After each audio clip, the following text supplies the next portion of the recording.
Hey everybody, welcome back to another 10-minute Marvel video. I'm Petter, and today I'm going to be talking about the Fantastic Four.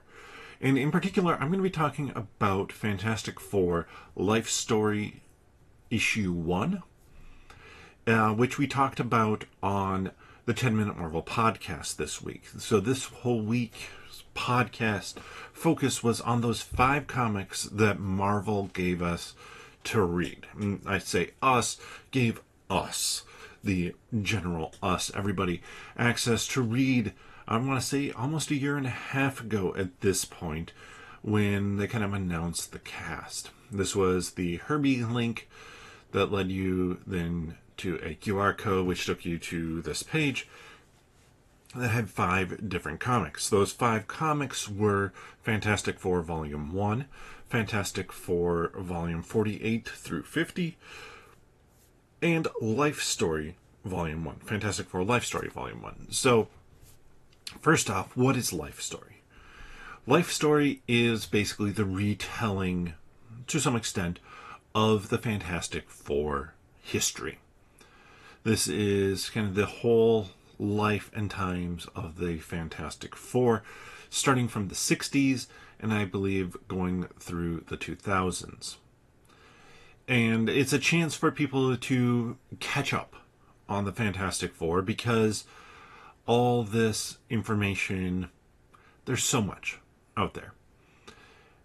And I want to talk a little bit about issue 1 and then how I think this ties into Fantastic Four First Steps based off of what we've already seen in the trailers.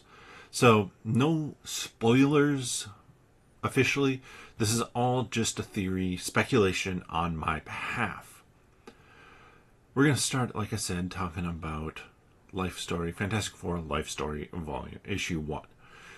1960s. This is the Fantastic Four going into space.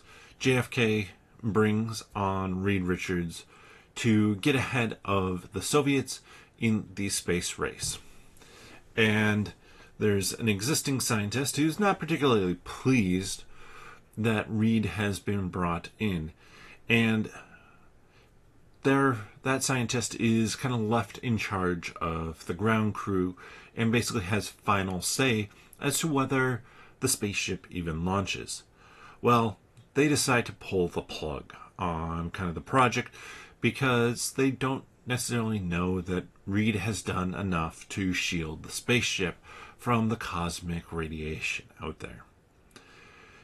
Of course, then this leads to the Fantastic Four. They're not the Fantastic Four yet. They decide to go up into space before the whole thing is mothballed. And, well, turns out it was right. There wasn't enough shielding, and they get their powers. But the interesting element of this telling of the story is that Reed sees something while in space. He sees the horrifying visage of Galactus.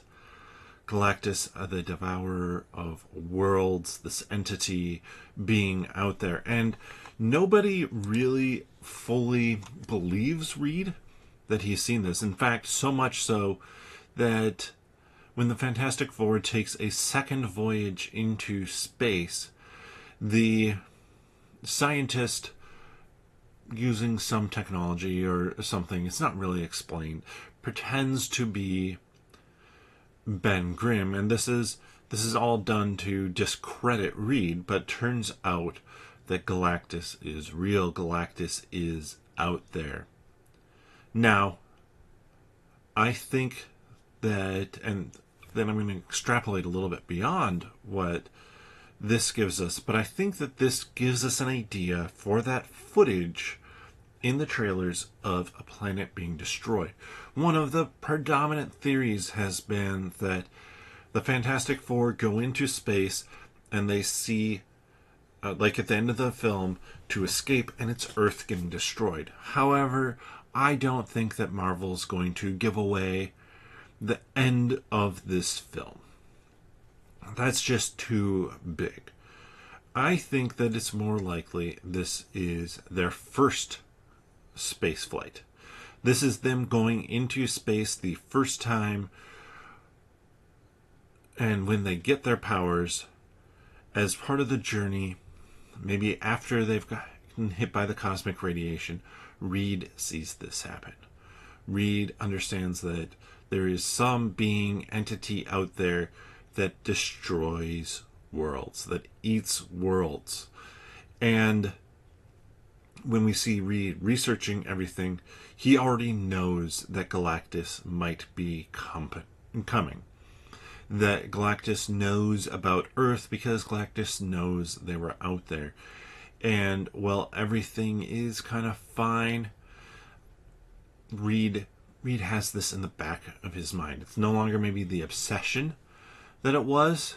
They came back as heroes. They're heroes now. But it's still something that he's always concerned about and that he's looking into.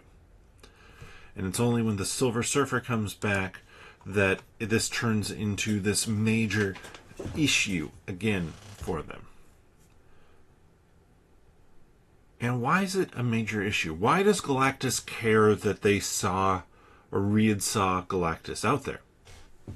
I don't know that Galactus cares about that. I think that there could be a really interesting and unique twist upon the story, and one that I think would be more interesting than just the standard cosmic radiation that gets them.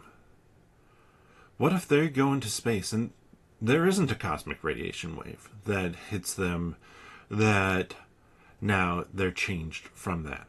What if it is an energy cosmic wave that comes off of Galactus, or the planet that Galactus is devouring? When Galactus devours this planet and turns it into energy, that some of that seeps out into the universe. And because the Fantastic Four were so close, it seeps into them. And that's how they get their powers. And now Galactus, they're kind of on Galactus's radar because, well, they don't have that much of his power. It has given them powers. And when they conceive a child, Franklin, in this film, that is what draws Galactus's attention. From the CCXP footage that was shown, it seems like the Silver Surfer is chasing them and chasing them to potentially get Franklin because of some reason. So it would make sense that it could be, okay, Franklin is going to have greater powers. The combination of two beings who have some of the power of Galactus in them,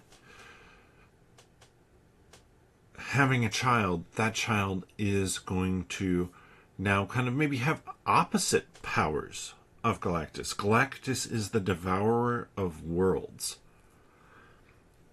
And in the comics, Franklin Richards creates universes. So what if it is that Galactus is after this child because he's kind of the antithesis, the opposite, English hard, of Galactus. And Galactus doesn't want that in the universe. Because not only is it undoing what Galactus has done, maybe it even drains or hurts Galactus to have more created. I think that could be a really fascinating twist and a good way to leverage this idea from the Fantastic Four life story comic to make it something where it isn't just about Galactus showing up, but Galactus has a reason to show up. And it isn't something then that just happens to the Fantastic Four. It's something that Reed knows could happen. And these heroes who have created almost a utopian world from the sounds of it, just from the description of the film, they have something that they're hiding away. They know that something bad might be coming. And that's going to give potential depth to Reed and to the storyline. You could even work with this discredited scientist, or the scientist who maybe tried to stop them from going into space originally, really pull from this Fantastic Four life storyline and make it so that instead now of going back up there with them, he's now trying to discredit them. He's going to say they knew this was coming. We have to turn against the Fantastic Four. They don't actually have what's good for humanity in their hearts. But let me know your thoughts on this theory down in the comment section below. Do you think they're going to stick maybe this closely for part of it to the storyline, or could they then kind of go off and change up some of the origin for the Fantastic Four like I suggested? Drop your comment down below. If you enjoy this content, please give the video a thumbs up. And if you want to hear kind of Greg and my full conversation on all 5 of these comics, you can check out the 10-Minute Marvel podcast. You can find it here on YouTube. Click onto the channel, subscribe, and click that notification bell if you haven't already. We appreciate everybody who has subscribed and everybody who's checking out the videos. And then click on that podcast tab. Or you can search for 10-Minute Marvel wherever you get your friendly neighborhood podcast from. But with that, we'll see you next time.